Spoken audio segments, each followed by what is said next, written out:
What's up, everybody? This is Locker Room Dad's first intro podcast.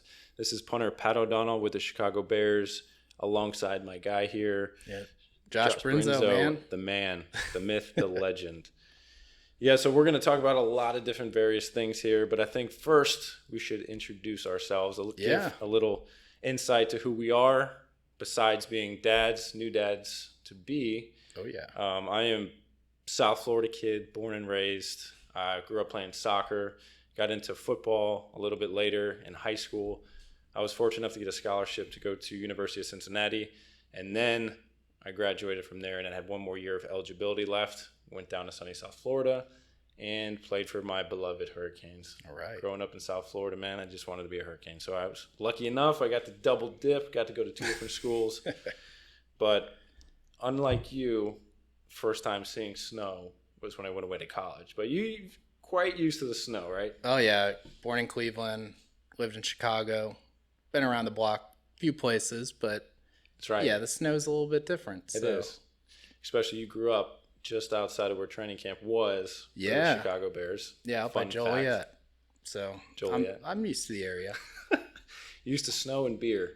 Yes. Now that you own a brewery. Yeah, I've got a brewery down in South Florida, Stormhouse Brewing, North Palm Beach. I'll make that pitch. Shameless Go plug. visit. Yeah, I'll plug my own brewery. But yeah, go check that out.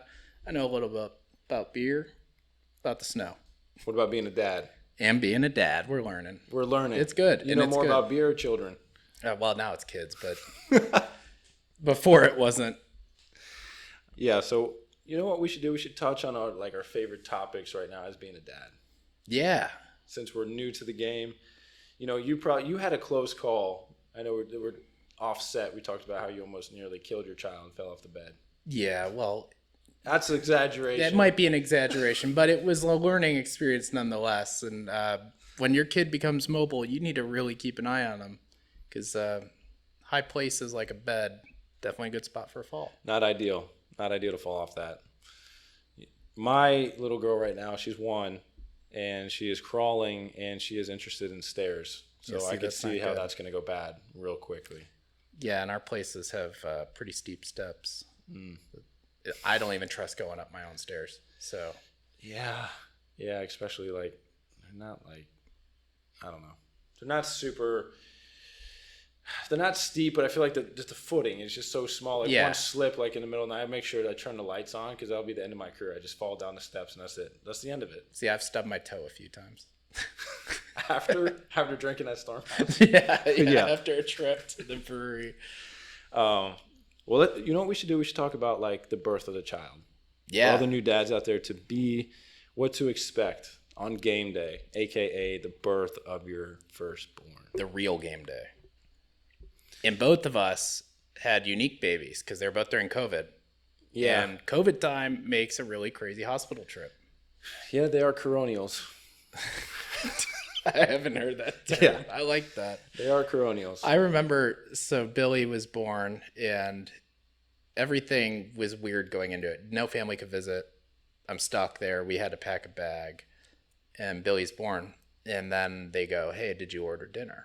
And I'm like, well, no, we went into labor late at night. What do we do? And they go, well, the cafeteria is closed.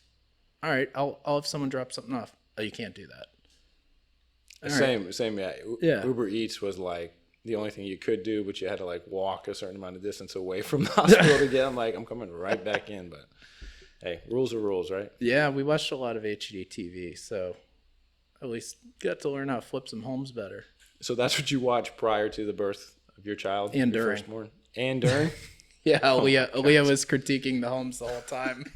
She's they're like, push. And then she's like, oh my gosh, it's a great house. Yeah, it was cracking jokes the whole time. I mean, it was a lot smoother than I would have guessed. You know, that I think is really important to touch on. You can't be too tense. No. The day of. I mean, I didn't sleep at all the night leading up to it because I slept on one of those reclinable. They're not comfortable. Chairs, couch, whatever you want to call that. Yeah, so I'll talk about mine real quick. So COVID, all right, you have to get tested every single day, being a professional athlete. To make sure you got a COVID trailer, making sure that you're actually on time, you don't miss your slot because then you get fined. But we're not going to get into that. We're going to talk about how I had to rush, making sure that I could see the birth of the firstborn. So I rushed over there, got my nose swabbed, which is probably about like 45 minutes. So we had her in Evanston over there at the lake for all you Chicagoans, Illinoisans out there. So then I rushed back, but she told me that I had a little bit of time, so I had to grab her a coffee. I don't know if Aaliyah was the same. No. Or she didn't want anything. She's never had a coffee. Ever? No. Oh God. You're drinking up for the both of you guys. I'm making up for it.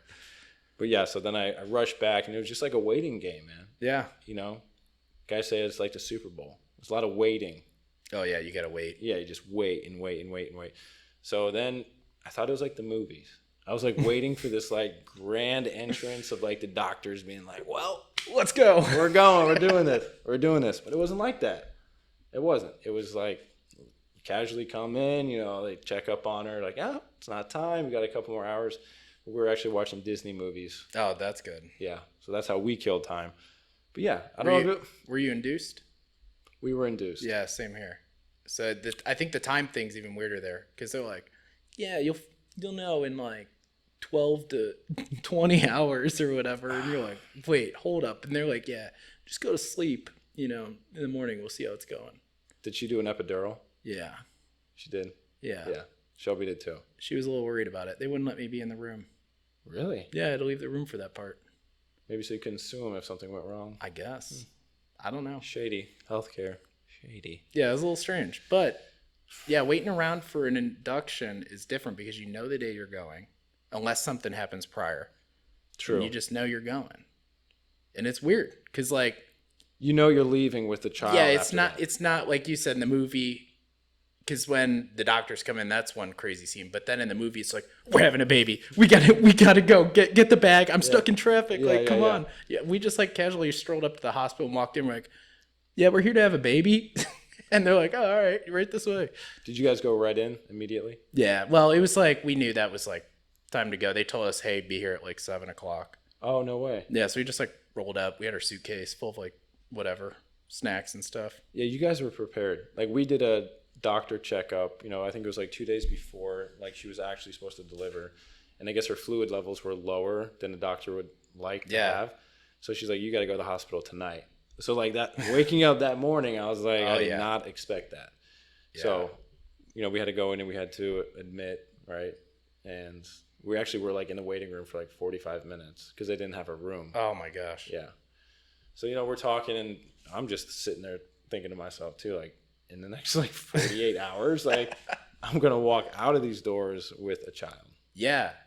Yeah. And then you're like on your own. They're just like, all right, see ya. Like, good luck. Yeah. Yeah.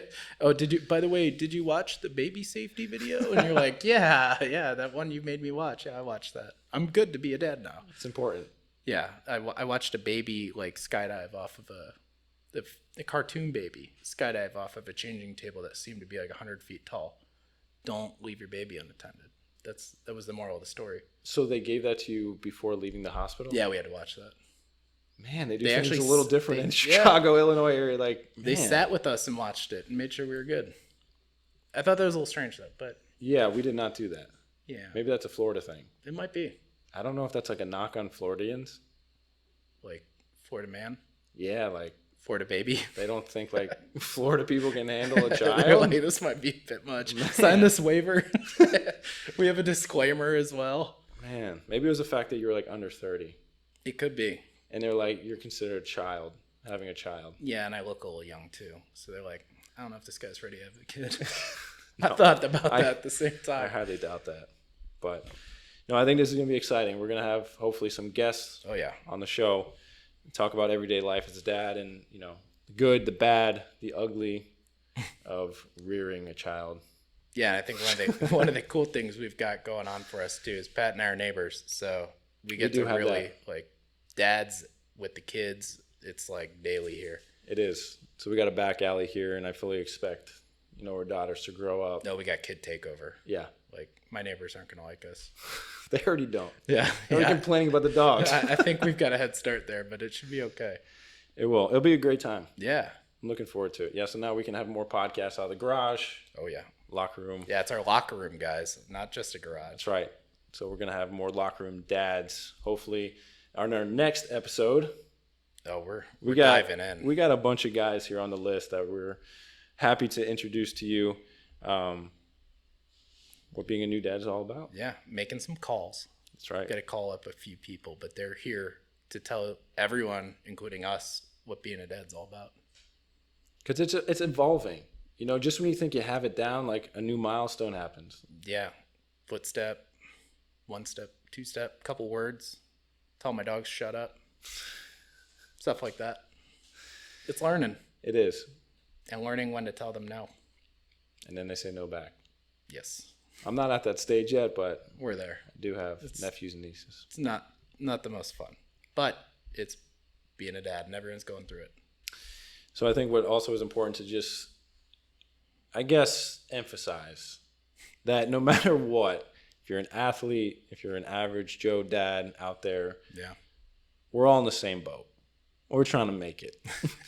Every day, we are trying to make it. Make sure the kid stays alive and your wife is happy with you. Yes. That's important too. That's also being a dad. Or girlfriend. Sometimes people have Or partner. partner. All about being a dad. That's right. This has been good. Good little introduction. Looking forward to the first episode. Oh yeah. Yeah, we've got a lot to share. That's right. We'll leave the listeners a little bit of a cliffhanger. Yeah, there's some cool guests coming up though, and we're pretty excited to have them on this and talk more and let them tell you what their experience is like and share with us how their dadhood is going. It'll be interesting. You know, a sit down, I wouldn't call it interview, like a chat. We'll call it a chat. Oh, yeah. Is a little different than the day-to-day stuff in the locker room, especially for me.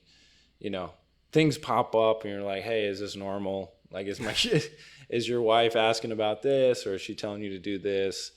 It'll be good to have those guys, I think, on. Yeah. You know, a little bit of a relaxed environment in this garage. Locker Locker room. It's our new locker room. That's right. We're proud to take over. We got to get a locker behind us, make it official. I'm going to buy one. We'll hang your locker room tag up. That's right. Well, that about wraps it up, I think, Josh. Yes, sir. You got any parting words for the listeners? Yeah, I think I do have some parting words for the listeners. Let's do it. I think Pat and I have some pretty cool stuff to tell you, but we're not better than anyone else here. And we're just two guys doing dad things. That's right. We may have some different jobs, you know, but we're all about sharing our stories, just like everyone else. That's right. This network of dads, this brotherhood, no matter what. One dadhood to unite us. One dadhood, yes. I love that. Can we trademark that? We might have to. I like it. No, but this is good. All right, guys. Well, we are out. We look forward to talking with you, chatting with you on the next episode of Locker Room Dads. Let's go.